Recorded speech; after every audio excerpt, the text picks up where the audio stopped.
Grabe kanindot sa sunset diriya oh. Diriya lang ni sa may Lanusa. Perfect kayo ang sunset ba, gwapo eh. Dagay mag picture diriya oh. Dagay mangunong. Dito sa nanay mga pagkaon dito sa una no. Grabe dagang kayo, grabe. Nice kayo.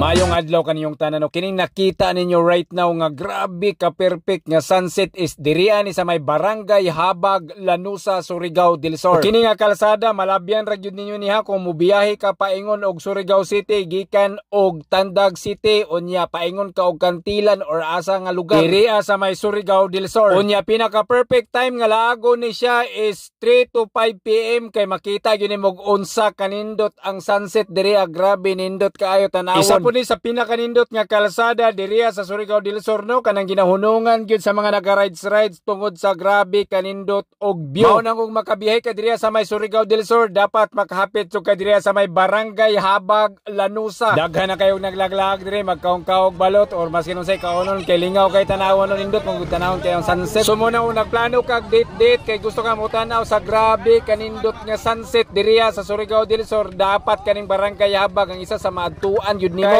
Grabe ka romantic sa maong lugar oh. Grabe nindutan no, magtanaw kag ginani kanindot nga view niya ang sunset. Grabe perfect ayo. Madugay sa madali pila ka semana ani daghan nagmaninda po diriya ba kayo. Grabe perfect kayo magkaong-kaon diri kauban nimong barkada, kauban nimong uyab. Grabe magkakos-gakos mo diriya. Samtang nakatubang sa kanindot sa sunset. Mao nang og taga Surigao del Sur lang ka dapat mohapit jud ka ning lugar ha, makalaag jud ka. Dollar man kayo ni. So again pinaka worth it nga maglaag diriya is between 3 to 5 PM kay para ma-experience nimo ang kanindot sa sunset. Unya again, mag-remind lang gyapon sa mga maglaag ani nga lugar ha nga inyong mga basura, mga kinanan, sitserya, unsa pa na mga silupin nga dili ninyo ipatakag labay maskin asa. Kay kaning uban, grabeng gahia pa sabton di gyud sila makasabot. Nakita naman yung unsa kanindot, unsa kalimpyo ning mga kalsada diriya. Og sa tanaw nimo nga ni dayo lang ka sa maong lugar, dapat kang magrespeto. Unya imong mga basura ayaw pataka og labay maskin asa. So grabe gyud ka worth it ang pagbaklay-baklay standby nimo diri hangtod ka alas 6 hapon no, kanang imo jung pakuano ng adlaw. Very romantic sa walay pagpangate. Unya inyong mga sakyanan itarong og parking ha kay blind curve sa unahan, so para masigurado og safety parking na ninyong tao. So akong usabon ha kaning grabe kanindot nga laaganan is diriya ra ni sa may Barangay Habag, Lanusa, Surigao del Sur. Grabe kanindot maglaag diriya. Mao nang sa gusto og kanang sunset view experience diriya sa Surigao del Sur, laag na diriya sa pinaka bag-o pinaka nindot nga boulevard diriya sa Surigao